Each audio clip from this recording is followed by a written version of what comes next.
Hello बच्चों, आज हम डिस्कस करने जा रहे हैं हमारा चैप्टर नंबर 3 जिसका नेम है कोल एंड पेट्रोलियम। चलिए देखें क्या क्या डिस्कस करेंगे हम इस चैप्टर में। इस चैप्टर में हम बच्चों डिस्कस करने वाले हैं नेचुरल रिसोर्सेज के बारे में कि नेचुरल रिसोर्सेज क्या होते हैं बच्चों और क्यों हमें ये चाहिए होते हैं। उसके अलावा हम फिर देखने वाले हैं फॉसिल फ्यूल्स क्या होते हैं। उसके बाद हम देखेंगे कोल के बारे में कि कैसे ये फॉर्म होता है, कहाँ कहाँ पे हम इसे यूज़ करते हैं, इसके कौन कौन से प्रोडक्ट होते हैं बच्चों, डिटेल में देखने वाले हैं।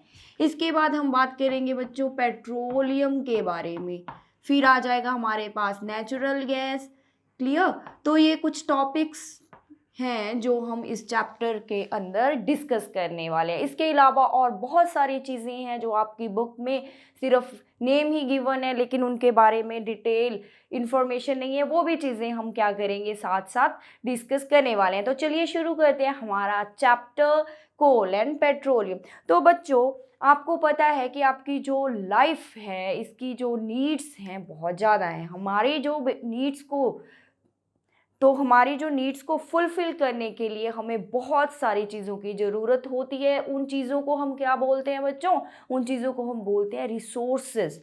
जो चीज़ें, जो सब्सटेंसेस क्या है हमारे सर्वाइवल के लिए इम्पॉर्टेंट होते हैं वो होते हैं रिसोर्सेज। रिसोर्सेज होते हैं ये हमें नेचर से भी मिल जाते हैं और कुछ रिसोर्सेज क्या है मैन मेड हैं, जैसे कि आपकी वॉशिंग मशीन है, ठीक है ना। तो वो क्या है नेचर से मिली है, जब मैन ने बनाई है। यस ऑफ कोर्स आपको पता है कि फैक्ट्रीज में बनी हुई है वॉशिंग मशीन है, आपको चाहिए होती है हर घर में। आजकल एक वॉशिंग मशीन का होना बहुत ही इम्पॉर्टेंट हो गया है बच्चों।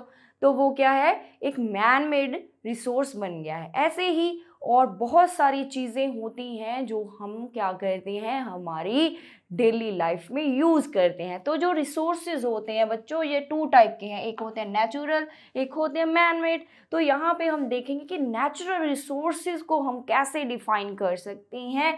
तो अगर हम नेचुरल रिसोर्सेज की डेफिनेशन को लिखना चाहिए तो क्या है?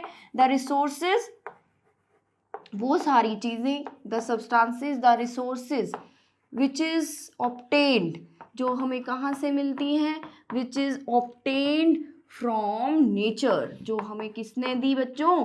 जो हमें दी नेचर ने। एंड बहुत ज़्यादा वो क्या है, and these resources are very very important for survival.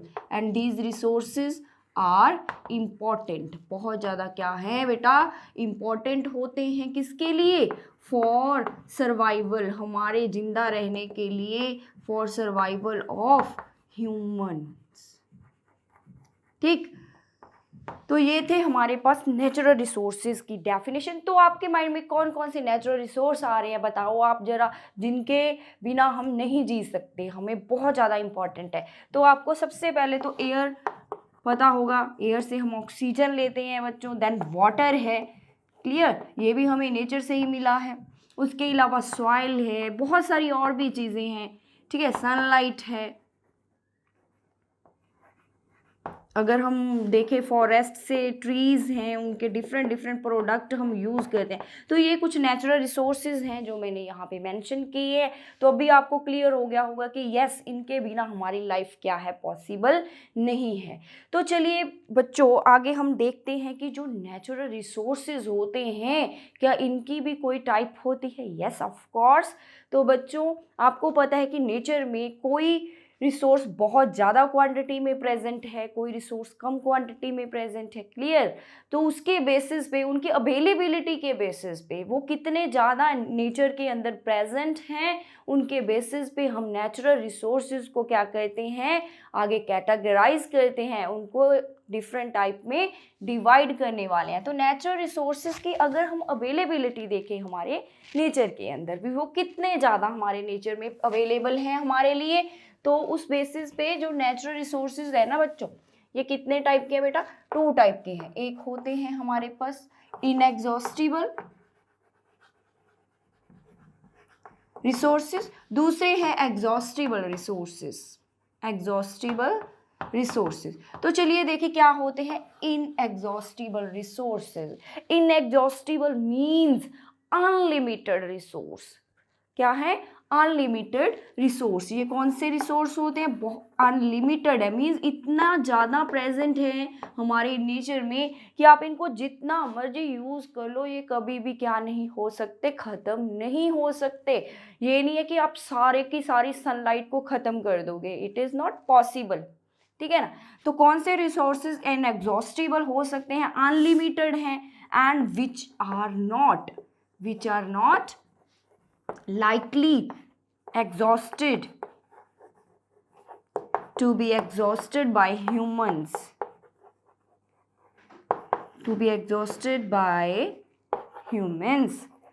तो बच्चों ह्यूमन एक्टिविटीज, आप डिफरेंट रिसोर्सेज को यूज करते हो डिफरेंट काम करने के लिए। आप जितना मर्जी इन रिसोर्सेज को यूज कर लो, ये अनलिमिटेड हैं, हमारे नेचर में बहुत ज़्यादा अमाउंट में प्रेजेंट होते हैं। इनको आप जितना मर्जी यूज कर लो, ये ख़त्म नहीं होने वाले, एग्जॉस्ट नहीं होने वाले। एग्जॉस्ट होता है बस ख़त्म हो गया, ठीक है ना? तो एग्जॉस्ट का मीन क्या हो जाएगा यहाँ पे हमारे पास? हम कई बार बोलते हैं ना, कई बार बहुत ज़्यादा थक जाते हैं कि मैं अब एग्जॉस्ट हो चुका हूँ, अब मैं और काम नहीं कर सकता, अभी ख़त्म हो गया एकदम, बस अब और नहीं चल सकता ये। तो बट इनएग्जॉस्टिबल हो गया, जो ख़त्म नहीं होने वाला, जितना मर्जी हम इनको यूज़ कर लें। तो यहाँ पे अगर हम एग्जाम्पल लिखें तो कौन सी आ सकती है? जैसे एयर है बच्चों, उसके अलावा सनलाइट आ जाएगी हमारे पास, देन वाटर है, ठीक है ना? तो ये क्या है हमारे पास? कुछ इनएग्जॉस्टिबल रिसोर्सेज हैं। एयर का तो आपको पता है कि इतनी ज़्यादा है कि अनलिमिटेड क्वांटिटी में है, ये कभी भी क्या नहीं होने वाली है, ख़त्म नहीं होने वाली है। सेम वे सनलाइट है, जितनी मर्जी हम इसको यूज़ कर ले, नहीं ख़त्म होने वाली है बच्चों।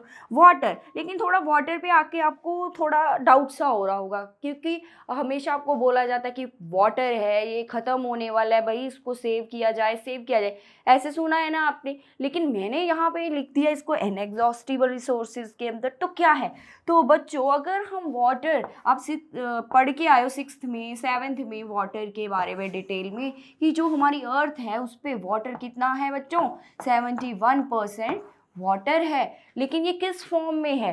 ये सीज के अंदर है, और कुछ फ्रेश वाटर है हमारे पास, रिवर्स में होता है, ठीक है ना, कुछ आइस की फॉर्म में है।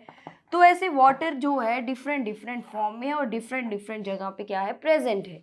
तो क्या आप सी का जो वाटर होता है, ये कौन सा होता है? ये सॉल्टी वाटर होता है। ये कौन सा होता है? सॉल्टी होता है। आपको पता है कि क्या आप सी वाटर को यूज़ कर सकते हो आपकी डिफरेंट एक्टिविटीज़ के लिए? तो इसका आंसर आ जाएगा नो। हम क्या है, सी वाटर को यूज़ नहीं कर सकते, क्योंकि उसके अंदर बहुत ज़्यादा नमक होता है, उसको हम पीने के लिए यूज़ नहीं कर सकते, और डिफरेंट पर्पसेस के लिए यूज़ नहीं कर पाते हैं।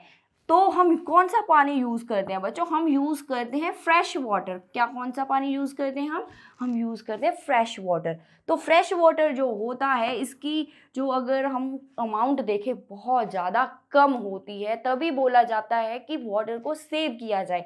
मीन्स हम बोलते हैं कि फ्रेश वाटर को हमने सेव करना है, जो हम यूज़ करते हैं। उसके अलावा तो बहुत सारा पानी हमारी अर्थ के ऊपर जो कभी भी क्या है, ख़त्म नहीं होगा। ऐसे वाटर साइकिल चलता ही रहेगा, पानी कभी भी ख़त्म नहीं होने वाला है। लेकिन अगर हम फ्रेश वाटर की बात करें बच्चों, वो क्या है, धीरे धीरे कम होता जा रहा है। उसके अलावा बहुत सारा पानी है, ठीक, जो क्या है, इनएग्जॉस्टिबल है। तो ये था हमारे पास कि क्या होते हैं इनएग्जॉस्टिबल रिसोर्सेज। क्लियर? अब हम बात करेंगे बच्चों एग्जॉस्टिबल रिसोर्सेज। आई थिंक आपको थोड़ा सा तो आइडिया हो ही गया होगा कि ये वाले रिसोर्सेज कौन से होने वाले हैं। एग्जॉस्टिबल मीन्स एग्जॉस्ट हो चुके हैं, ख़त्म हो गए हैं, या हो सकते हैं ह्यूमन एक्टिविटी करने के बाद, ठीक है ना। तो ये क्या होते हैं, लिमिटेड अमाउंट में प्रेजेंट होंगे हमारे पास, लिमिटेड होते हैं कहाँ पे, इन नेचर के अंदर। नेचर के अंदर जिनका अमाउंट, जिनकी अवेलेबिलिटी लिमिटेड है, और ये क्या हो सकते हैं, कैन बी एग्जॉस्टेड। ये क्या हो सकते हैं बच्चों, कैन बी एग्जॉस्टेड हो सकते हैं by human activities. Can be exhausted by human activity means अगर आप इनको यूज़ करोगे आप डिफरेंट काम करने के लिए, तो हो सकता है कि ये एक ना एक दिन क्या हो जाए, ख़त्म हो जाए। ये डिपेंड करता है आप उसको कैसे यूज़ करें। बहुत ज़्यादा यूज़ कर रहे हो तो वो क्या हो जाएंगे, जल्दी ख़त्म हो जाएंगे। अगर धीरे धीरे यूज़ करोगे, बहुत प्रॉपर वे से यूज़ करोगे, तो हो सकता है कि थोड़े और साल हम उनको यूज़ कर सकें। तो ये वाले रिसोर्सेज होते हैं एग्जॉस्टिबल, जो कभी ना कभी तो ख़त्म हो सकते हैं बच्चों, अगर आप उनको ऐसे ही इन प्रॉपर वे में क्या करोगे, यूज़ करोगे, मीन्स ये लिमिटेड है। तो हमें क्या करना है, जो एग्जॉस्टिबल रिसोर्सेज है ना, इनको ध्यान से यूज़ करना है। ये नहीं है कि आने वाली जनरेशन्स के लिए हम सारा ही ख़त्म कर दें। मान लीजिए आपको छोटी सी एक मैं बात बताने वाली हूँ, 2 बॉक्स रखे हैं हमने आपके सामने, ठीक है ना। इस बॉक्स में मैंने क्या डाली है, कुछ टॉफ़ीज़ डाल के दे दी हैं, इसके अंदर भी टॉफ़ीज़ डाली, इसके अंदर भी टॉफ़ी डाली, और हमने क्लास में से क्या बना दिए, ग्रुप बना दिए। एक ग्रुप में हमने 3 बच्चे रखे, दूसरे में भी हमने 3 बच्चे रखे, ठीक है ना। तो आगे वो उनकी फर्स्ट जनरेशन है मान लीजिए, ठीक है। तो उन्होंने यहाँ से टॉफ़ीज़ निकाली खा ली, यहाँ से टॉफ़ीज़ निकाली खा ली, तो उनकी आगे उनका एक और ग्रुप बनाएंगे, वो वाले बच्चे अपने 3 बच्चों का और ग्रुप बनाएंगे मान लीजिए। तो उनके आगे वो जो न्यू ग्रुप बना है, मान लीजिए वो सेकंड जनरेशन है, उन्होंने भी इसमें से खाया। तो ये डिपेंड करता है, तो अभी सेम तो नहीं खाएंगे। मान लीजिए इधर वाले जो लोग थे, इधर वाले जो बच्चे थे थोड़े ग्रीडी थे, उन्होंने ज़्यादा टॉफ़ीज़ खा ली, उधर वाले बच्चों ने ज़्यादा नहीं खाई, उन्होंने सोचा कि नहीं अभी हमने हमारे और फ्रेंड्स के लिए भी रखनी है, ठीक है ना। तो लेकिन इन्होंने तो क्या किया, काफ़ी ज़्यादा खा लिए, तो आने वाली जो न्यू ग्रुप थे उनके लिए वो टॉफ़ीज़ क्या होती गई, ख़त्म होती गई बच्चों। तो ऐसे क्या होगा, क्लास में जो सबसे एंड में बचेंगे बच्चे, मान लीजिए 3-3 करके आगे आगे उन्होंने क्या करना है, इस टॉफ़ी को बांटना है। पहले 3 बच्चों ने खाई, फिर आगे उनके 3 बच्चे आ जाएंगे, फिर उनके आगे 3 आ जाएंगे, ऐसे ऐसे करके मान लीजिए वो खाते गए। तो जो लोग उसको बहुत ज़्यादा खा रहे हैं तो वो वाला बॉक्स जल्दी खाली हो जाएगा, है कि नहीं। तो जो उसको स्लोली स्लोली प्रॉपर वे में खाएंगे, हो सकता है कि उनका कुछ बच जाए टॉफ़ीज़ उनकी। तो ये डिपेंड करता है बच्चों। तो इस बॉक्स में तो है तो लिमिटेड, कभी ना कभी तो वो ख़त्म ही हो जाएंगी ना। ये डिपेंड करता है कि आप उनको कैसे यूज़ कर रहे हो। मान लीजिए इसके अंदर रिसोर्सेज थे, ठीक है ना, एग्जॉस्टिबल वाले, तो अगर आप उसको इम्प्रॉपर वे में यूज़ करोगे, इतना ज़्यादा यूज़ करते जाओगे, तो बेटा जो आने वाली जनरेशन्स हैं, हो सकता है कि उनके लिए ये रिसोर्सेज बचे ही ना, हम उनको सारे ही ख़त्म कर जाएं, ठीक है ना। तो ये डिपेंड करता है कि आप कैसे यूज़ करते हो, लेकिन ये लिमिटेड होते हैं बच्चों, इनका ख़त्म होने का चांसेस होते हैं हमारे पास, ठीक है ना। तो कौन कौन से रिसोर्सेज होते हैं जो एग्जॉस्टिबल हैं हमारे पास, तो बच्चों सबसे पहले यहाँ पे आ जाएंगे, जैसे फॉरेस्ट है, ठीक है, उसके बाद वाइल्ड लाइफ है, और कोई आप मुझे बता सकते हो, फॉरेस्ट है, वाइल्ड लाइफ है, कोल है, ठीक है ना, पेट्रोल है, नेचुरल गैस है। तो ये क्या है, कुछ हमारे पास एग्जॉस्टिबल रिसोर्सेज। अगर आप इनको अनलिमिटेड ऐसे यूज़ करते रहोगे इन प्रॉपर वे में, तो ये कभी ना कभी क्या है, ख़त्म हो जाएंगे। तो क्या करना है, इनको थोड़ा ध्यान से हमने क्या करना है, यूज़ करना है, ताकि ये सारे ही ख़त्म ना हो जाएं बच्चों। तो ये थे हमारे पास नेचुरल रिसोर्सेज के बारे में, क्या होते हैं, क्या कौन कौन सी उनकी टाइप है। चलिए अब हम आगे बढ़ते हैं बच्चों। तो फॉसिल फ्यूल है आगे। फॉसिल फ्यूल क्या होते हैं, किसी को पता हो फॉसिल फ्यूल के बारे में? फ्यूल क्या होता है, चलिए पहले फ्यूल ही देख लेते हैं, फॉसिल की तो बाद में बात करेंगे। फ्यूल क्या होगा? फ्यूल आपको पता है कि ऐसा सब्सटेंस है जो हमें क्या प्रोवाइड करता है, एनर्जी प्रोवाइड करता है, हमें हीट प्रोवाइड करता है। उसी हीट को यूज़ करके हम हमारे डिफरेंट क्या करते हैं बच्चों, काम करते हैं, ठीक है ना। तो वो क्या होते हैं हमारे पास, फ्यूल्स। तो फॉसिल फ्यूल क्या हो जाएगा, यहाँ पे फॉसिल वर्ड कहाँ से आ गया है, क्या चीज़ है फॉसिल? तो बहुत इजी होने वाला है। जो फ्यूल कहाँ से बना है, डेड रिमेन्स ऑफ ऑर्गेनिज्म से। डेड रिमेन्स ऑफ ऑर्गेनिज्म से बना उस फ्यूल को हम बोलते हैं बच्चों फॉसिल फ्यूल्स। तो ये जो फ्यूल हैं ये क्या होते हैं, बरिड होते हैं सॉइल के अंदर। फॉसिल उसको बोला जाता है जो मिट्टी से अंदर से निकलता है, कई बार बहुत साल पहले वो कभी दब गया था, ठीक है ना। तो जब हम उसको बाहर निकालते हैं तो वो क्या है, एक फॉसिल का नेम आ जाता है। मिट्टी के नीचे दब गया था, पहले था वो अर्थ के ऊपर, वो चीज़ पहले थी जैसे आप रहते हो अभी, ठीक है ना। तो वो भी चीज़ें पहले रहती थी, वहाँ पे पहले प्लांट्स रहते थे। बहुत साल पहले की अगर हम बात करें, जैसे कि 300 मिलियंस ईयर की बात करें या 200 मिलियंस की बात करें, इतने साल पहले की अगर हम बात करते हैं, तो सेम ऐसे ही प्लांट्स थे, ऐसे ही एनिमल्स रहते थे यहाँ पे अर्थ के ऊपर। तो कभी ऐसे कुछ हुआ उनके साथ, ठीक है ना, कोई ऐसी घटना होगी, मान लीजिए कुछ फ्लड वगैरह आए, तो वो क्या हो गए, वो डेड हो गए, मर गए, मिट्टी के अंदर क्या हो गए, वो दब गए नीचे। तो अब हम जैसे मिट्टी की खुदाई की, ठीक है, आपको थोड़ी ना पता था ये नीचे से क्या निकलने वाला है, तो आपने जैसे खुदाई की तो क्या निकला, तो उनके डेड रिमेन्स जो हैं हमें मिल रहे हैं, मान लीजिए, ठीक है, तो उसको हम फॉसिल का नाम दे देते हैं, उसको हम क्या नाम देते हैं, फॉसिल का नाम दे देते हैं। तो ऐसे ही फ्यूल, जो फ्यूल हम निकाल रहे हैं मिट्टी के अंदर से, ठीक है ना, जो कहाँ से बने हैं, जो बने हैं डेड रिमेन्स, जो मरे हुए ऑर्गेनिज्म से क्या है बने हैं, वो कैसे बने हैं ये हम देखने वाले। कितना इंटरेस्टिंग होने वाला है ना ये वाला चैप्टर। तो कई बार आप कोई ऐसे सीरियल भी देखते होंगे, सीआईडी ये वो, वहाँ से भी वो कहते हैं ना, कभी खुदाई करते हैं मिट्टी के नीचे से, ऐसे कुछ उनको मिलता है कुछ स्केलेटन ये वो, तो वो एक फॉसिल का नाम आ जाता है, बहुत साल पहले वो दब गया था, ठीक है ना कुछ वहाँ से निकला, कोई पार्ट निकला। आप जैसे मम्मीज़ के बारे में भी पढ़े हो, तो वो सारी चीज़ें फॉसिल के अंदर आ जाती हैं, ठीक है ना, जो पहले थी यहाँ पे लेकिन बाद में मिट्टी के अंदर वो दब गई हैं, इतने साल हो गए हैं उनको नीचे। तो फिर कई बार हमने जैसे कोई डिस्कवरी हो रही है या रिसर्च के दौरान वो निकल जाते हैं बाहर, तो उनको एक फॉसिल का नेम दे देते हैं।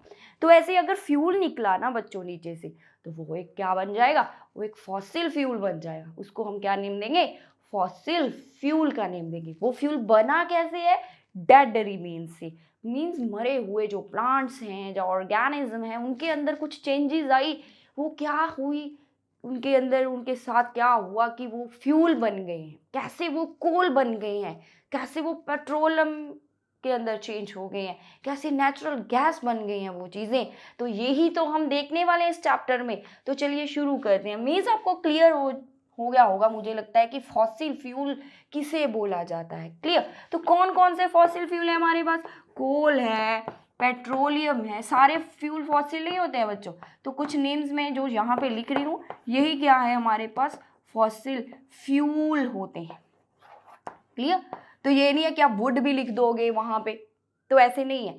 तो हर एक फ्यूल फॉसिल नहीं होता है, ये आपको बिल्कुल अच्छे से समझ लेना है। जो फ्यूल डेड रिमेन से बने हैं बच्चों, और मिट्टी के अंदर से हम उनको निकाल रहे हैं, बहुत साल पहले जो दब गई थी चीज़ें, और वो कहाँ पे कन्वर्ट हो गई हैं, फ्यूल्स के अंदर, वही होते हैं फॉसिल फ्यूल। ये नहीं है कि कोई भी फ्यूल आपने लिख दिया वो क्या है हमारे पास फॉसिल बन जाएगा, ऐसा नहीं हो सकता।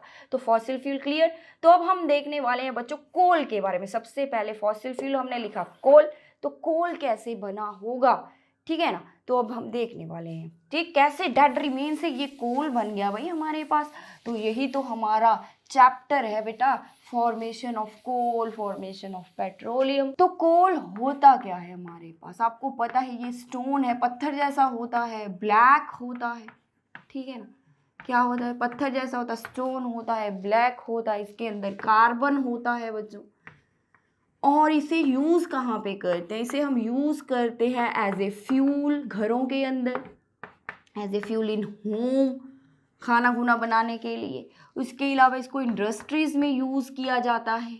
कहाँ पे यूज़ करते हैं इसको, इंडस्ट्रीज़ में यूज़ करते हैं, डिफरेंट डिफरेंट इंडस्ट्री है, ठीक।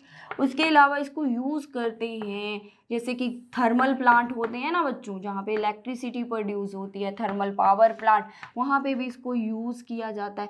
पहले तो आपने कुछ देखा भी होगा कि रेलवेज को रन करने के लिए, रेलवे इंजन्स को रन करने के लिए क्या होता था, कोल का यूज़ करते थे रेलवे इंजन्स को रन करने के लिए, ठीक।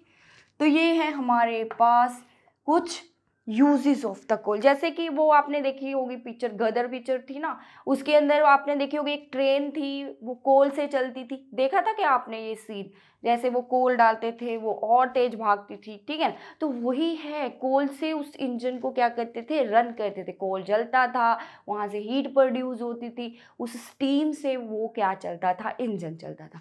तो बेटा हो सकता है कि अभी भी कुछ ऐसी रेलवे हों हमारे पास, ट्रेन्स हों हमारे पास जो किससे चलती हो, कोल से। लेकिन आजकल जो सारा मेट्रो सिस्टम हो गया है, इलेक्ट्रिकल सिस्टम हो गया है, तो फिर भी कहीं ना कहीं तो हम कोल को यूज़ कर ही रहे हैं ना बच्चों। तो ये था थोड़ा कोल के बारे में। अब हम देखने वाले कि ये बना कैसे है हमारे पास, ठीक है ना। तो ये हमारे पास बना कैसे, कैसे ये फॉसिल फ्यूल बन गया भाई। तो बेटा अगर हम बात करें टाइम की बात करें तो 300 मिलियन ईयर्स अगो की अगर हम बात करें, इतने साल पहले, ठीक है, ईयर्स अगो, तो ये कार्बोनिफेरस पीरियड था। यहाँ पे हमें मतलब कोल मिला, कार्बोनिफेरस इरा इसको हम बोल देते हैं। यहाँ पे हमें मीन्स कार्बन का प्रोडक्ट मिला। क्लियर बच्चों? तो इतने साल पहले क्या हुआ, जो वेटलैंड एरियाज थे, वेटलैंड एरियाज या स्वैम्प एरियाज जो होते हैं, ये कौन से एरियाज होते हैं? आपकी बुक में ये वर्ड्स गिवन है, अगर आप एनसीईआरटी को ध्यान से पढ़ते हो ना तो आपको पता होगा। वहाँ पे लिखा हुआ है कि जो वेटलैंड एरियाज में प्लांट्स थे, ठीक है ना, वहाँ पे क्या था, कुछ फॉरेस्ट थे। मान लीजिए वेटलैंड एरिया होता है कि ऐसे बहुत सारा पानी होता है, मान लीजिए पानी पानी पानी है पूरा, इसके अंदर भी ट्रीज लगे हुए हैं, पानी के अंदर बहुत सारा पानी है, ठीक है ना, अंदर उनके बिल्कुल पानी, गीला गीला सा एरिया, बहुत ज़्यादा पानी के अंदर ही ये ट्रीज हैं, ऐसे छोटे छोटे से प्लांट्स भी होंगे। ऐसे ही जो फॉरेस्ट होते हैं, जो जहाँ पे उनकी जो मिट्टी है वहाँ पे पानी ही पानी होता है, मीन्स पानी से भरे हुए जो फॉरेस्ट थे, उसे हम बोल देते हैं स्वैम्प एरियाज या वेटलैंड एरियाज। तो क्या हुआ, मान लीजिए फ्लड आ गया, ठीक है, ऐसा कुछ एरिया था आपके सामने, पानी तो वहाँ पे पहले ही था बहुत ज़्यादा, ठीक है ना, वहाँ पे ट्रीज लगे हुए थे, फ्लड आया, क्या हुआ बच्चों, फ्लड आया, ठीक, फ्लड आने से क्या हुआ, ये सारे प्लांट्स क्या हो गए, दब गए, पानी के अंदर डूब गए सारे, ठीक है, पानी के अंदर क्या उखड़ गए फ्लड की वजह से। तो कहाँ हुआ, पानी के अंदर दब गए, दब गए नीचे, मर गए, जैसे मान लीजिए डेड हो गए, गिर गए ये सारे प्लांट्स, इनके ऊपर क्या आ गई, मिट्टी डल गई, ठीक, फिर इनके ऊपर न्यू प्लांट्स लगे, फिर सिचुएशंस ठीक होगी फ्लड के बाद, बहुत साल बाद फिर वहाँ पे न्यू ट्रीज आ गए, सेम वे वहाँ पे भी कुछ ऐसा हुआ, फिर वो भी दब गए, ठीक है ना, तो ऐसे उनके ऊपर भी एक लेयर आ जाएगी, फिर न्यू प्लांट लगे। ऐसे क्या होता है, जो सबसे नीचे प्लांट थे, सबसे पहले दबे थे वो, ठीक है, तो मिट्टी के अंदर चले गए हैं वो, उनके ऊपर एक न्यू प्लांट की लेयर आ गई है, फिर वो भी दब जाएंगे, वो भी उनके ऊपर एक लेयर बना लेंगे, ऐसे उनके ऊपर न्यू लग जाएंगे, वो भी उसके ऊपर देन कोई ऐसे नेचुरल जो घटना हुई होगी, कोई डिजास्टर हुआ होगा, वो भी एक न्यू लेयर बना लेंगे। जो सबसे पहले दबे थे, जो सबसे पहले क्या है डेड हो गए थे प्लांट्स, वो क्या होंगे, उनके ऊपर ऐसे प्रेशर पड़ने लग गया ना, देख लो, मान लो क्या होता है, ये सबसे नीचे है तो इसके ऊपर और प्लांट आ गए हैं, उसके ऊपर और आ गया, मिट्टी बढ़ गई है, उसके ऊपर एक और लेयर आ गई, तो क्या होगा, इनके ऊपर तो बहुत ज़्यादा प्रेशर पड़ रहा है, बहुत ज़्यादा इनके ऊपर क्या पड़ रहा है बच्चों, हाई प्रेशर। तो यहाँ पे क्या था, हाई प्रेशर हो गया है, और अंदर क्या हो जाएगा, टेम्परेचर भी बहुत ज़्यादा हो जाएगा, हाई टेम्परेचर हो जाएगा, ठीक, हाई प्रेशर और हाई टेम्परेचर की वजह से क्या होगा, ये जो प्लांट्स हैं ना, ठीक है, तो क्या होंगे, तो इनको जो बैक्टीरिया वगैरह है, वहाँ पे ऑक्सीजन तो होगी ही नहीं बिल्कुल भी, तो बैक्टीरिया इनको पहले कहाँ पे कन्वर्ट कर देते हैं, इसको डीकम्पोज करते हैं पहले। मान लीजिए जो सबसे पहले दबे थे, मान लीजिए पानी के अंदर वो डूब गए हैं, ठीक है, बिगिनिंग से मैं बताने वाली हूँ, ये प्लांट्स हैं वो डूबे, तो जैसे ही डूब गए तो क्या होगा, बैक्टीरिया तो है वहाँ पे ऑलरेडी, वो फटाफट से उन ट्रीज को क्या करना शुरू कर देंगे, उनको खाना शुरू कर देंगे, डीकम्पोज करना शुरू कर देंगे। तो ये वाला जो डेड प्लांट्स थे, तो ये क्या हो गए, ये कन्वर्ट हो गए, उनकी पार्शियल डीकम्पोजिशन हुई, इसको हम पीट का नाम देते हैं। तो वो किसके अंदर कन्वर्ट हो गए हैं बच्चों, वो पीट के अंदर कन्वर्ट हो गए हैं। तो अभी ये कोल नहीं बना है, अभी ये कोल नहीं बना है, प्लांट्स थे, उनको किसने डीकम्पोज किया, एनारोबिक बैक्टीरिया ने उनको क्या किया बच्चों, डीकम्पोज किया। एनारोबिक बैक्टीरिया होते हैं जो एब्सेंस ऑफ ऑक्सीजन के अंदर काम करते हैं, ठीक, उनको ऑक्सीजन नहीं चाहिए होती है, वो बिना ऑक्सीजन के रह सकते हैं, वहाँ पे ऑक्सीजन नहीं थी, तो उन बैक्टीरिया ने उसको डीकम्पोज किया, उसको ब्रेक डाउन किया उन ट्रीज को, और एक ऐसे मटेरियल में कन्वर्ट कर दिया जो पीट था, लेकिन अभी वो कोल नहीं बना है, ठीक, वो मान लीजिए सबसे पहले पीट बना, उसके ऊपर एक न्यू लेयर आ गई बच्चे, फिर उसके ऊपर एक न्यू लेयर आ गई, ऐसे करते करते वो दबते गए नीचे, दबते गए, बहुत नीचे दब गए बच्चों। तो क्या हुआ, वहाँ पे फिर प्रेशर बहुत हाई हो गया, पीट मान लीजिए अभी ये पीट बना था, लेकिन उसके ऊपर फिर उस पीट के ऊपर एक न्यू लेयर आई, फिर वो भी कभी ना कभी पीट बना होगा, फिर उसके ऊपर एक न्यू ट्रीज लगे, ठीक है, तो ऐसे करते करते जो सबसे पहले पीट बना था उसके ऊपर इतना प्रेशर पड़ जाएगा, उसके ऊपर इतना सामान रख देंगे बच्चों, इतने ट्रीज आ जाएंगे, इतनी मिट्टी आ जाएगी, तो वो तो बेचारा अंदर बहुत प्रेशर में रह जाएगा कि नहीं, तो उसके ऊपर हाई प्रेशर बन गया, हाई टेम्परेचर बन गया, उसके बीच जो मॉइस्चर था, पानी था, ठीक है ना, तो वो निकल जाएगा, पानी क्या हो जाएगा, उसमें से निकलना शुरू हो जाएगा। जैसे उसमें से पानी निकला तो उसके अंदर सिर्फ क्या रह जाएगा, उसके अंदर सिर्फ कार्बन रह जाएगा बच्चों। ठीक है, ट्रीज है क्या, बेसिकली ट्रीज के अंदर वाटर है और कार्बन होता है। हर एक लिविंग जो चीज है ना उसके अंदर कार्बन होता है मोस्टली। मान लीजिए पानी निकल गया तो पीछे क्या रह गया, कार्बन ही रह गया। ठीक है, मेन प्रोडक्ट जो है इसके अंदर और भी बहुत सारी चीज़ें होंगी। तो ट्रीज़ को अगर हम इसकी केमिकल कॉम्पोजिशन की बात करें तो उसके अंदर कार्बन होता है। जब पानी है, जैसे ही प्रेशर पड़ा पानी बाहर निकल गया और अंदर सिर्फ कार्बन रह जाएगा। तो वो कार्बन ही क्या है बेटा, हमारे पास कोल है।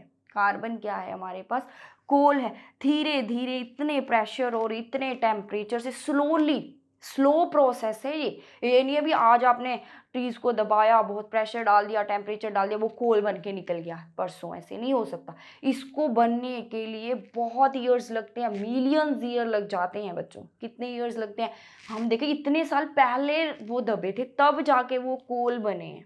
ठीक है ना, ये नहीं कि आपने आज उनको बंद कर दिया, कुछ प्लांट्स को डेड किया, अभी चलो हम कोल बनाने लगते हैं, ठीक भी वो बन जाएंगे, ऐसे नहीं है। इसको बनने के लिए बहुत ईयर्स लगते हैं। ये एक स्लो प्रोसेस है, स्लो कन्वर्जन है। आपकी बुक में बताया गया है कि द स्लो कन्वर्जन ऑफ क्या, डेड प्लांट्स।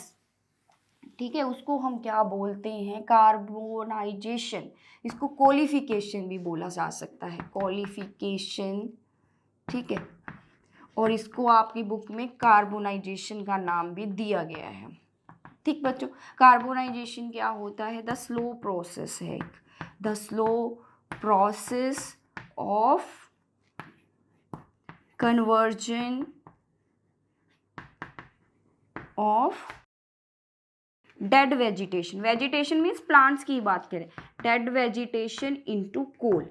जब डेड वेजिटेशन स्लोली किस में कन्वर्ट हो जाती है, कोल के अंदर, उसको कोलिफिकेशन भी बोलते हैं, कार्बोनाइजेशन भी बोलते हैं। कार्बोनाइजेशन वैसे कुछ डिफरेंट सा होता है लेकिन कोई बात नहीं, उन्होंने आपको दिया है, दैट्स मीन कुछ रीज़न होगा। कोल कार्बन ही होता है तो जिस वजह से उन्होंने एक नेम दे दिया इसको कार्बोनाइजेशन। इसको हम कोलिफिकेशन भी बोलते हैं, कॉल का जो फॉर्मेशन है। क्लियर, तो ये था हमारे पास कि कैसे बना, आपको समझ आ गया। डेड प्लांट्स थे, हाई प्रेशर हाई टेम्परेचर की वजह से स्लो क्या किस में कन्वर्ट हो गए, वो कोल के अंदर। तो बच्चों अब कौन कौन से प्रोडक्ट हैं जो हम यूज़ करते हैं कोल के। तो कोल आपने चलो निकाल लिया है अभी मिट्टी के अंदर से एज अ फॉसिल फ्यूल, तो सीधा तो यूज़ नहीं करेंगे उसको। ठीक बच्चों, तो क्या करेंगे, उसको प्रोसेस किया जाता है। उसको क्या किया जाता है, प्रोसेसिंग। इंडस्ट्रीज़ में गया वो, वहाँ पे उसको क्या करते हैं, उसकी प्रोसेसिंग की जाती है। बहुत ही इम्पोर्टेंट पार्ट प्रोसेसिंग। क्या, उसको हम क्या करते हैं, इसकी डिस्ट्रक्टिव जो प्रोसेसिंग का नेम क्या है, उसकी हम करते हैं डिस्ट्रक्टिव डिस्टिलेशन। तो जो डिस्ट्रक्टिव डिस्टिलेशन है ना उसको बोलते हैं प्रोसेसिंग। इसको करते कैसे हैं, मान लीजिए ये टेस्ट ट्यूब है हमारे पास। ठीक है बच्चों, तो इसके अंदर हमने वो कोल रखा जो अभी निकला था, ठीक, वहाँ से नीचे से, तो उसको हम गर्म करने वाले हैं। यहाँ पे बहुत ज़्यादा हीट किया हमने उसको, चलो यहाँ पे हमने कुछ ट्यूब्स लगाई हैं। ठीक, ये फ्लास्क है बच्चों, तो ये कुछ सेटअप सा हमने बना लिया। मान लीजिए यहाँ से वो गर्म हुआ, गर्म होके भाप बना। ठीक है, तो भाप जो है यहाँ पे थोड़ी सी ठंडी हो गई है, थोड़ी सी यहाँ पे ठंडी, कुछ भाप पार्टिकल क्या हो गए हैं, ठंडे हो गए, यहाँ पे चिपक गया इसके साथ, तो इसको हम बोलते हैं गैस कार्बन। तो ये थोड़ा सा आपकी एनसीईआरटी में शायद नहीं है लेकिन हमें देखना है, आपका वर्ड गिवन है ना, कोल प्रोसेसिंग से हमें कुछ प्रोडक्ट मिलते हैं। तो कौन से प्रोडक्ट है, बने कैसे हैं, ये आपको देखना होगा। तो ये था ऑर्गेनिक जो आपका निकला है अभी, मैटर ऑर्गेनिक कोल। ठीक है, इसको हम एब्सेंस, यहाँ पे सबसे important condition, absence of oxygen में ये सारा करना है हमने, ऐसे नहीं हवा में लग जाए, नो, एब्सेंस ऑफ ऑक्सीजन। तो ये गैस जो निकल रही है, जहाँ पे कुछ थोड़ी सी गैस के पार्टिकल ठंडे हो गए हैं तो यहाँ पे चिपक गए हैं इसके साथ, तो इसको हम गैस कार्बन का नाम देते हैं। कुछ वाली जो वेपर्स हैं इसके अंदर चले गए हैं बच्चों, यहाँ पे पानी भर के पहले ही रखा था हमने, तो जैसे ही वो गैस पानी के अंदर गई तो वो ठंडी हो गई। ठंडी होने से वो एक नीचे बैठ जाएगी, ऐसे ब्लैक सा एक मटेरियल बनेगा यहाँ पे पानी के अंदर जाने से, तो उसको हम बोलते हैं कोल टार। वो एक लिक्विड में चेंज हो जाएगी। ठीक, ठंडा हो गया है गैस तो लिक्विड बन जाता है। आपको पता है कि गैस को जब लिक्विड में कन्वर्ट करते हैं, कंडेंसेशन हो रही है उसकी, तो ये क्या हो गया बच्चों, ठंडा हो जाएगा पानी में जाने से गैस, तो कोल टार बन गया यहाँ पे। ये कोल टार क्या है, ब्लैक है, ब्लैक कलर का थिक लिक्विड बन गया हमारे पास। ब्लैक थिक लिक्विड के अंदर वो कन्वर्ट हो गया है बच्चों। ठीक, नीचे जम गई है, डिफरेंट लेयर बन जाएगी। ऊपर वाटर की जो लेयर है इसको हम बोलते हैं अमोनिकल लिकर, अमोनिकल लिकर कहते हैं। ठीक है, क्योंकि उस गैस के अंदर कुछ और प्रोडक्ट भी होंगे ना, अमोनिया था, जैसे वो पानी में घुला तो उसने अमोनिकल लिकर बना दिया, नीचे एक लेयर बन गई है जिसे हम बोलते हैं कोल टार। और मान लीजिए कुछ गैस के अंदर ऐसी भी चीज़ें थी जो घुली नहीं, वो घुल नहीं रही है, ठीक है, उनका नहीं मन कर रहा है कि उनके साथ हम मिक्स हों, तो वो क्या करेंगे, वो कहते हैं हमको नहीं रहना पानी के अंदर, हम तो जाने वाले, तो वो वहाँ से निकल जाएंगी, बाहर निकल जाएंगी, तो वो होगी हमारे पास बच्चों कोल गैस। वो थी कोल गैस। तो ये वाली जो गैस है इसे हम बोलेंगे कोल गैस। बेसिकली ये है क्या, ये मिक्सचर होता है किस चीज़ का, अगर हम इसको देखें तो इसके अंदर होता है मीथेन गैस, ये बेसिकली मीथेन है, इसके अंदर हाइड्रोजन होता है बच्चों, मीथेन है, हाइड्रोजन है और कार्बन मोनोऑक्साइड का ये मिक्सचर होती है गैस। ठीक है बच्चों, ठीक। तो ये हमारे पास डिफरेंट कुछ प्रोडक्ट हमें मिले, कौन कौन से थे, एक तो गैस कार्बन मिला उसकी प्रोसेसिंग करने से, उसके बाद हमें मिला कोल टार, उसके बाद कोल गैस। तो जो यहाँ पे बच जाएगा, ठीक है ना, अब गैस गूस बन गए, उसमें से जो वॉलेटाइल चीज़ें थी उड़ गई हैं। वॉलेटाइल कौन सी चीज़ें होती हैं, जो भाप बन सकती हैं, जिनके वेपर्स बन सकते हैं।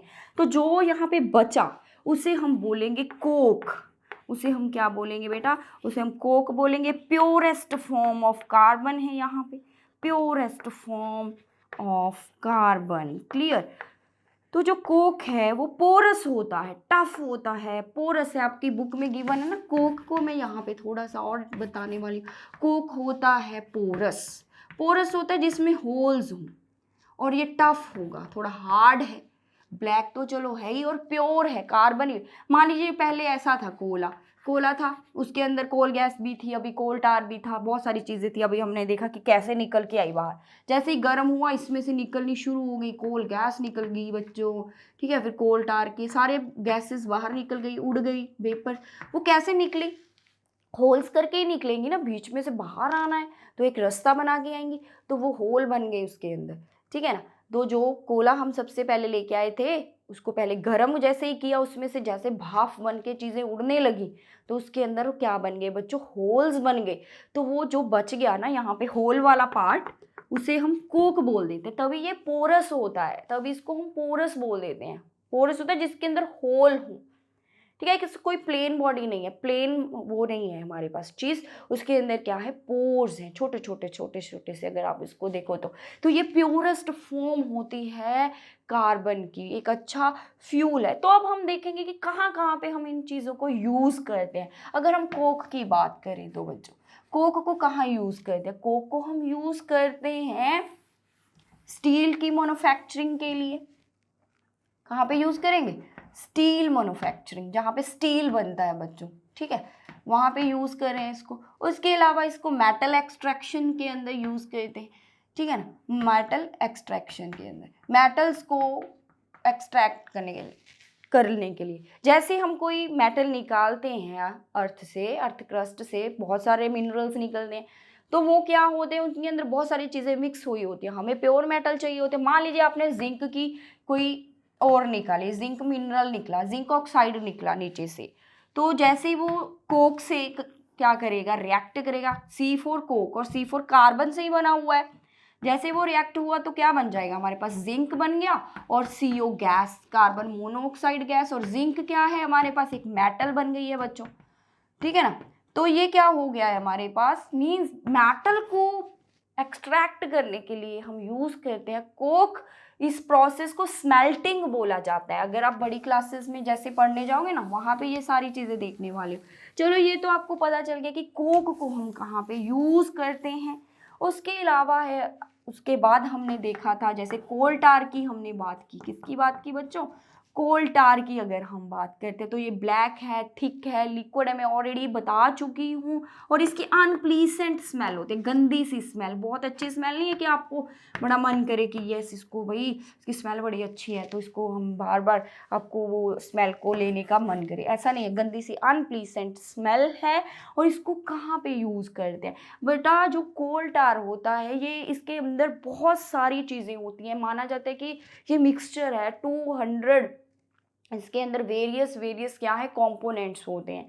तो इसके अंदर इतनी सारी चीज़ें, और इनको हम कहाँ कहाँ पे यूज़ करते हैं? इनको हम यूज़ करते हैं डाइज बनाने के लिए। रॉ मटेरियल इसको यूज़ करते हैं। डिफरेंट इंडस्ट्रीज़ है ना, वहाँ पे इसको डिफरेंट चीज़ बनाने के लिए क्या किया जाएगा? यूज़ किया जाएगा। से डाइज बनाने के लिए, ड्रग्स बनाने के लिए यूज़ करते हैं इसको बेटा। एक्सप्लोजिव बनाने के लिए, बॉम्ब वगैरह बनाने के लिए यूज़ किया जाएगा। उसके अलावा परफ्यूम्स बनते हैं इससे, ठीक है ना। तो वहाँ पे ये थोड़ा बहुत यूज़ किया जाता है इन चीज़ों को बनाने के लिए, ये बोला जाता है। पेंट्स को बनाने के लिए, ठीक, डिटर्जेंट्स बनाने के लिए, ऐसी बहुत सारी और चीज़ें जैसे फोटोग्राफिक मटेरियल्स में यूज़ करते हैं इसको, पेंट्स में यूज़ करते हैं, रूफिंग के लिए यूज़ किया जाता है। तो ये इसके बहुत सारे क्या है यूजेस, आप देख सकते हो कि कोल टार को कहाँ कहाँ पे हम यूज़ कर रहे हैं। इसके अलावा और बहुत सारे यूज़ हैं, जैसे कि नैप्थलीन बॉल्स के बारे में तो सभी को पता होगा। नैप्थलीन बॉल्स क्या होती हैं? आपके घर में आप रखते हो ना, जो कीड़े मकोड़ों को दूर भगाने के लिए। मौत आते छोटे छोटे से, तो इसकी स्मेल से वो भाग जाते हैं। तो ये वाले कुछ गोलियां सी आती छोटी छोटी सी, तो इसको हम रखते हैं हमारे घरों में, ताकि टू रिपेल द मॉथ्स। तो ये था कुछ प्रोडक्ट जो हमें कहाँ से मिले? कोल टार से। इसको यूज़ करते हैं डिफरेंट इंडस्ट्रीज़ में बच्चों। तो ये थे यूजेस, आप पढ़ लेने हैं ये सारे ना, बहुत इंपॉर्टेंट होने वाले हैं। पूछ सकते हैं आपको टीचर इनके यूजेस, आपके क्वेश्चन के अंदर ये आ सकता है बच्चों। उसके बाद था एंड में कोल गैस की अगर हम बात करें तो कोल गैस को जो पहले अगर हम देखें, जो 18 जैसे 100 ईयर्स की बात की अगर हम बात करें तो नियर अबाउट 1810 या उसके नियर, तो माना जाता है कि जैसे लंदन या न्यूयॉर्क जो हैं हमारे पास, तो यहाँ पे इसको कहाँ पे यूज़ करते थे? लाइटनिंग के लिए सबसे पहले उन्होंने इसको यूज़ किया, लाइटनिंग पर्पस। स्ट्रीट लाइटनिंग, गलियों के अंदर जो स्ट्रीट्स होती थी उसको लाइट, वहाँ पे लाइट लगाने के लिए इसको यूज़ किया गया, ठीक है। वो लाइट्स किससे चलती थी? कोल गैस से। लेकिन आजकल इसका ऐसा लाइटनिंग पर्पस में कोई भी यूज़ नहीं। हमारे इंडिया में सबसे पहले मुंबई में कोल गैस को यूज़ किया गया था फॉर लाइटनिंग पर्पसेस बच्चों। अब तो इसको हम लाइटनिंग के लिए ज़्यादा यूज़ नहीं करते हैं, इसको यूज़ करते हैं एज ए फ्यूल। कहाँ पे यूज़ करते हैं इसको?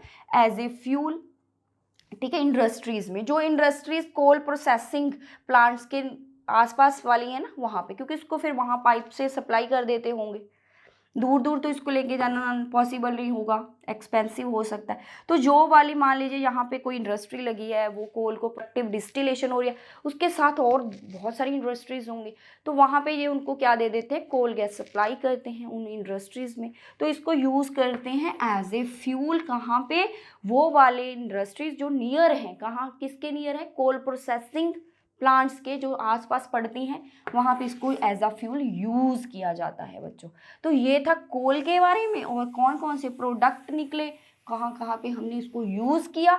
तो उसके बाद आ जाता है बच्चों पेट्रोलियम के बारे में भी थोड़ा देख लेंगे। अब हमारा थोड़ा सा ही रह गया है चैप्टर, तो इसको हम फटाफट से ख़त्म करने वाले हैं, ठीक है बच्चों।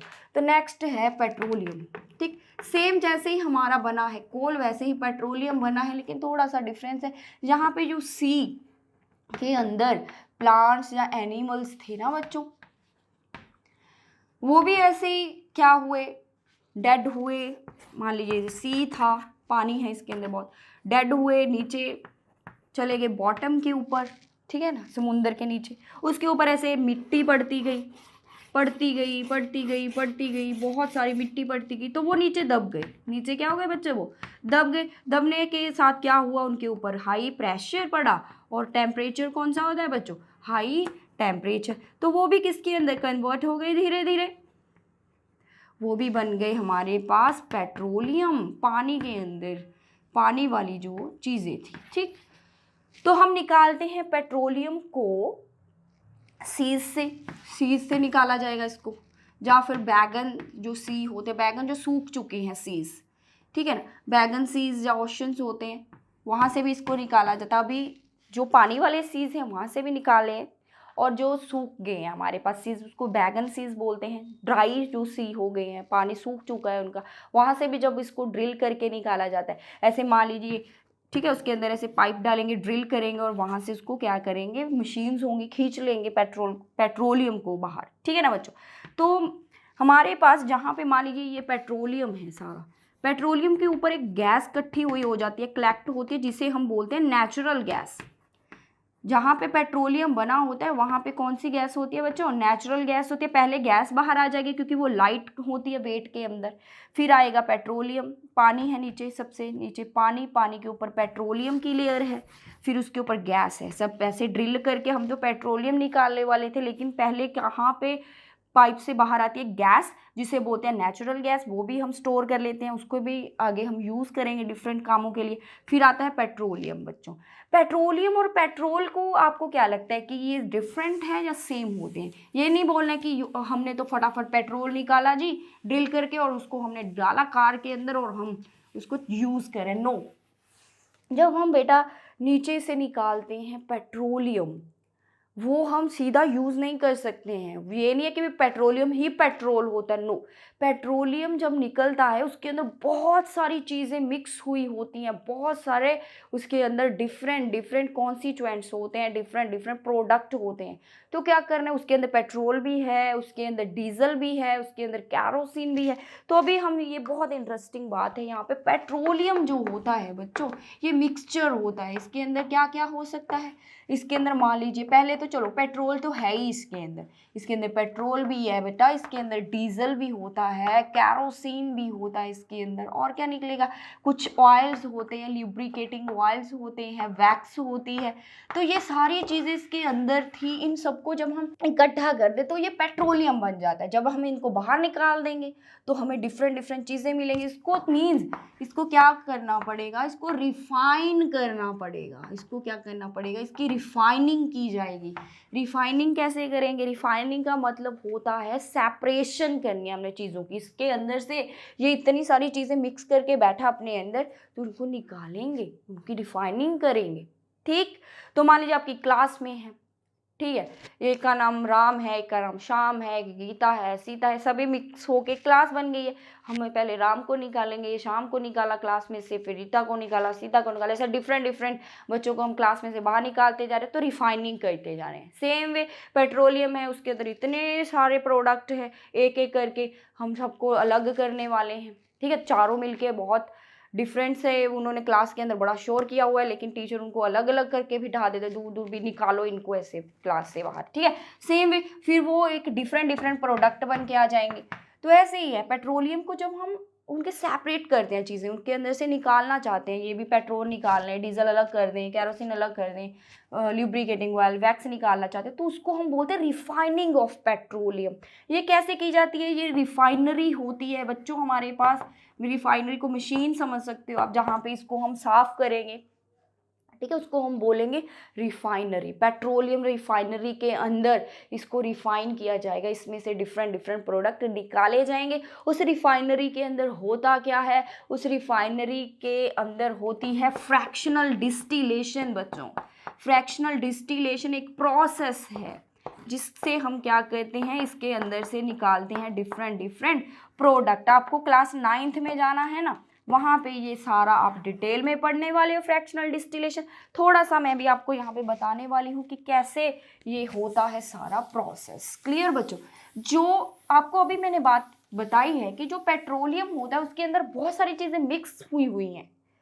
तो बच्चों वो सारी चीज़ों की अगर हम बॉइलिंग पॉइंट की बात करें तो जैसे पानी है उसका एक अपना बॉइलिंग पॉइंट है कि वो 100 डिग्री सेल्सियस पे बॉयल होने लग जाता है। ये थोड़ी है कि सारी चीज़ें ही 100 डिग्री सेल्सियस पे बॉयल होंगी, ऐसा नहीं है। हर एक चीज़ का अपना एक बॉइलिंग पॉइंट होता है बच्चों। तो ऐसे ही पेट्रोलियम के अंदर इतनी सारी चीज़ें हैं। पेट्रोलियम के अंदर पेट्रोल का अपना एक बॉइलिंग पॉइंट होगा, डीजल का अपना कोई बॉइलिंग पॉइंट होगा, ऐसे ही कैरोसिन का कोई अपना बॉइलिंग पॉइंट होगा। तो अगर हम उनके बॉइलिंग पॉइंट्स को देखते हैं, पर एक बात निकल के आई कि उनका जो बॉइलिंग पॉइंट का डिफरेंस था ना, वो कम था किससे, लेस देन 25 डिग्री सेल्सियस।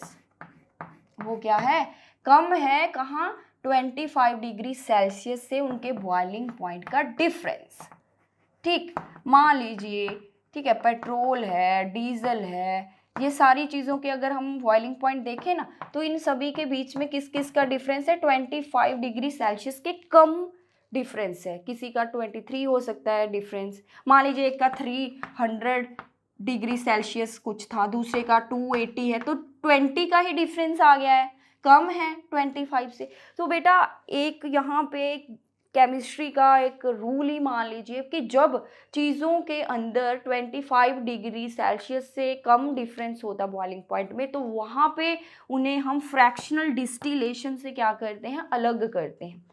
तो हमें सिंपल डिस्टिलेशन नहीं, फ्रैक्शनल डिस्टिलेशन की प्रोसेस से उनको क्या किया जाएगा, सेपरेट किया जाएगा। तो ये अब बात आप 9th में भी पढ़ोगे जाके, मैंने थोड़ी सी बता दी है। अगर फिर भी नहीं पता चली होगी तो मुझे कमेंट में पूछ सकते हो। तो किया कैसे जाता होगा, मान लीजिए ये उनके पास ना एक फ्रैक्शनल कॉलम होता है बच्चों उस रिफाइनरी के अंदर, ठीक है। तो भी मैं बताती हूँ कि कैसे कैसे वो करते होंगे, ठीक। तो ये डिफरेंट सी पाइप्स लगी हैं मान लीजिए।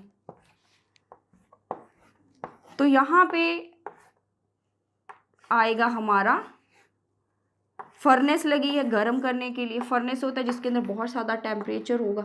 उसको यहाँ पे आ गया हमारा पेट्रोलियम जो अभी निकाल के आए, क्रूड ऑयल बोलेंगे ना उसको, जो अभी निकल के आया है, हमने ड्रिल करके निकाला है, उसको इसमें डाला, इसको गर्म किया। गर्म होने के बाद वो यहाँ पे गया। यहाँ पे हर एक पॉइंट पे डिफरेंट टेम्परेचर है बच्चों। नीचे टेम्परेचर होता है हाई, जैसे हम ऊपर जाते जाएंगे टेम्परेचर क्या हो जाएगा, लो हो जाएगा। टेम्परेचर क्या हो जाएगा, लो हो जाएगा। ये बात हमने देखी। मान लीजिए यहाँ पे टेम्परेचर है लेस देन 350 डिग्री सेल्सियस, ठीक है। तो यहाँ पे आ गए 300 से 350, मान लीजिए इतना टेम्परेचर डिफरेंस है, ठीक है। ऐसे डिफरेंट पॉइंट पे क्या है हमारे पास, डिफरेंट टेम्परेचर है। यहाँ पे मान लीजिए 250 टू 300 आ जाएगा बच्चों। ऐसे डिफरेंट हम टेम्परेचर, इसके अंदर मैंने पहले ही बताया कि डिफरेंट क्या है, टेम्परेचर होता है यहाँ पे बच्चों। उसके बाद मान लीजिए 180 है, ये आपको नहीं याद करना है, ये सिर्फ मैं आपको समझाने वाली हूँ, आपको ये कुछ याद नहीं करना है, आपकी बुक में नहीं गिवन है ना। तो मैं आपको सिर्फ बताना चाहती हूँ कैसे रिफाइनिंग की जाती होगी पेट्रोलियम की, कैसे की जाती होगी रिफाइनिंग पेट्रोलियम की, ठीक है बच्चों। तो यहाँ पे मान लीजिए लेस देन 20 कुछ होगा। तो ये कुछ हमारा डिफरेंट टेम्परेचर, जैसे ही इसके अंदर वो ऑयल क्या बन गया होगा, गैस बन गया होगा ना, गर्म किया हमने उसको तो गैस बन गया होगा, बहुत भाप बन गई, तो भाप ऐसे ऊपर चढ़ेगी, डिफरेंट भाप होगी उसके अंदर। पेट्रोल भी तो गर्म फर्नेस के अंदर इतना हाई टेम्परेचर है कि सारी चीज़ें क्या बन जाएंगी, गैस बन जाएंगी। उसके अंदर जितने भी प्रोडक्ट थे सारे ही गैस बन गए हैं। उसके अंदर डीजल भी गैस बन गया था, पेट्रोल, उसके अंदर बहुत सारी चीज़ें हैं ना, अभी हमने बात की, वो सारी गैस बन गई। लेकिन अंदर जाते ही उनको एक डिफरेंट टेम्परेचर मिला। मान लीजिए कोई एक ऐसा उसके अंदर गैस थी जिसको 350 जब उसको टेम्परेचर मिला तो वो क्या हो गई, वो ठंडी होनी शुरू हो गई, ठीक है, क्योंकि उसको गैस बनने के लिए ज़्यादा टेम्परेचर चाहिए था। लेकिन उसके अंदर कुछ ऐसी गैस थी जो कहती है कि मैं इस टेम्परेचर पे मैं गैस नहीं रह सकती, मुझे लिक्विड बनना ही है। तो वो क्या है, लिक्विड बन के नीचे आ गई, जैसे बिटूमन हमें यहाँ पे निकला। ऐसे ही यहाँ पे इस टेम्परेचर पे मान लीजिए कोई और गैस पार्टिकल है, जैसे ल्यूब्रिकेटिंग ऑयल है मान लीजिए, वो कहते हैं कि हम इस टेम्परेचर पे क्या बनने वाले हैं भाई, लिक्विड बनने वाले हैं। ये टेम्परेचर क्या है हमारे लिक्विड बनने के लिए सही है, ठीक है। अब हम गैस नहीं रह सकते, ये टेम्परेचर इतना कम हो गया है कि हमें तो ज़्यादा टेम्परेचर चाहिए था गैस बनने के लिए, लेकिन टेम्परेचर तो कम हो गया है। जैसे टेम्परेचर डाउन होगा वो ठंडे हो जाएंगे ना पार्टिकल्स। गैस को जैसे कम टेम्परेचर दोगे तो वो ठंडी होनी शुरू हो जाएगी। ऐसे उसके अंदर तो मिक्सचर है, हर एक का अपना एक कंडेंसेशन टेम्परेचर होगा। बिटूमिन था वो इस टेम्परेचर पे कूल हो सकता है। उसके बाद जैसे ल्यूब्रिकेटिंग ऑयल है वो इस टेम्परेचर पे कूल होते हैं। उसके अलावा डीजल आ गया है, वो इस टेम्परेचर पे मान लीजिए कूल होता है। देन कैरोसिन है, वो इस टेम्परेचर पे कूल होता है, ठीक है ना। ऐसे कुछ वैक्स है, मान लीजिए ये मैंने लिखे हैं, गैसोलीन है या एलपीजी गैस है। तो ये सारी इनके कुछ डिफरेंट टेम्परेचर हैं और इन टेम्परेचर पे ये क्या बनते जा रहे हैं, लिक्विड बनते जा रहे हैं। तो ऐसे देखो हर एक का अपना एक ठंडा होने का, अपना एक लिक्विड बनने का अपना एक स्पेशल टेम्परेचर था। जैसे जैसे उनको वो टेम्परेचर मिला वैसे वैसे वो क्या बनते गए, लिक्विड बनते रहे, कुछ सॉलिड भी बनते रहे होंगे। तो ऐसे वो चीज़ें बाहर निकलती गई और हमने उनको क्या कर लिया बेटा, सेपरेट कर लिया। हमने क्या कर लिया, सेपरेट कर लिया उनको, ठीक है ना। तो ये था फ्रैक्शनल डिस्टिलेशन, रिफाइनिंग। देखो हमें सारी चीज़ें मिल गई। गैसोलीन मीन्स पेट्रोल ही होता है गैसोलीन, ठीक है। तो ये सारी चीज़ें हमने सेपरेट कर ली हैं। तो ये सारी चीज़ों को हम क्या करेंगे, डिफरेंट पर्पसेस के लिए यूज़ करेंगे। बिटोमिन को कहाँ पे यूज़ करते हैं बेटा, सरफेसिंग ऑफ रोड्स के ऊपर आजकल इसको डाला जाता है, सरफेसिंग ऑफ रोड्स के ऊपर यूज़ करते हैं। ऐसे ल्यूब्रिकेटिंग ऑयल को कहाँ पे यूज़ करते हैं, ल्यूब्रिकेशन के लिए, मशीन्स के अंदर फ्रिक्शन को कम करने के लिए। जैसे आपके साइकिल में कई बार बहुत ज़्यादा आवाज़ आने लग जाती है, फिर आप उसको कई बार ऑयल लगाते हो, चेन जो होती है उसको आप वो लगाते हो ना, ग्रीस वगैरह करते हो या ऑयल लगाते हो ताकि उसकी फ्रिक्शन कम हो, फिर वो बड़ा अच्छे से चलता है स्मूथली। तो होते हैं ल्यूब्रिकेटिंग ऑयल्स। तो ल्यूब्रिकेशन के लिए मशीन्स के अंदर भी लगाते हैं। कई बार आवाज़ करने लग जाती है ना मशीन्स बहुत ज़्यादा, फिर उसके अंदर ऑयल डालते हैं या कुछ ग्रीस वगैरह उसको किया जाता है, तो वो होते हैं बेटा ल्यूब्रिकेट। डीजल कहाँ पे यूज़ करते हैं, जो हैवी व्हीकल्स होते हैं, बड़े बड़े ट्रक्स होते हैं ना, वहाँ पे यूज़ करते हैं इसको रन करने के लिए। कहाँ पे यूज़ करेंगे, जो हैवी व्हीकल्स होते हैं। कैरोसिन आपको पता है फ्यूल यूज़ करते हैं घरों में स्टोव वगैरह जलाने के लिए, और एयरक्राफ्ट जेट्स में इसको यूज़ करते हैं, ठीक है ना। वैक्स जो है, जो पैराफिन वैक्स है, इसको कैंडल बनाने के लिए पैराफिन, PARAFIN कैंडल्स बनाने के लिए यूज़ करते हैं। वैसलीन तो आप सबको पता होगा, इसको वैसलीन बनाने के लिए यूज़ किया जाता है। उसके बाद ऑइंटमेंट बनाने के लिए यूज़ करते हैं, जो क्रीम्स बनती है स्किन केयर के लिए। गैसोलीन है, ये जो हमारे लाइट व्हीकल्स हैं जैसे मोटरसाइकिल है, ठीक है ना, छोटे छोटे से व्हीकल्स को रन करने के लिए हम इसको यूज़ करते हैं। कार्स वगैरह जो है बहुत ज़्यादा हैवी व्हीकल्स नहीं होते। एलपीजी तो आपको पता है घरों में हम यूज़ करते हैं, होम फ्यूल है ये, ठीक, कुकिंग के लिए। तो ये डिफरेंट प्रोडक्ट थे। इसके अलावा और भी बहुत सारी चीज़ें निकलती होंगी बच्चों। तो ये मेन प्रोडक्ट जो हैं आपकी बुक में मेंशन थे, तो हम उनको कहाँ कहाँ पे यूज़ करते हैं ये भी मैंने आपको बताया है, ठीक है ना। तो बिटूमिन को सरफेस रोड्स के ऊपर उसको सरफेस करने के लिए ल्यूब्रिकेशन को आप यूज़ करते हो, जैसे मशीन्स के अंदर। डीजल को हैवी व्हीकल्स में, कैरोसिन को फ्यूल स्टोव भी चलता था पहले आपको, अभी तो हमारे एलपीजी आ गए हैं ना स्टोव्स, पहले तेल से चलते थे। एयरक्राफ्ट जेट्स में यूज़ करते हैं वैक्स को, जैसे वैसलीन बनाने के लिए या कैंडल्स बनाने के लिए, और बहुत सारी क्रीम्स बनती है जो स्किन के लिए यूज़ होती है। उसके बाद गैसोलीन जैसे हमारे लाइट व्हीकल्स है, कार है, मोटरसाइकिल, ऐसे ऐसे चीज़ों को रन करने के लिए। एलपीजी तो आपको पता ही है कि हमारे घरों में बहुत ज़्यादा यूज़ करते हैं हम इसको।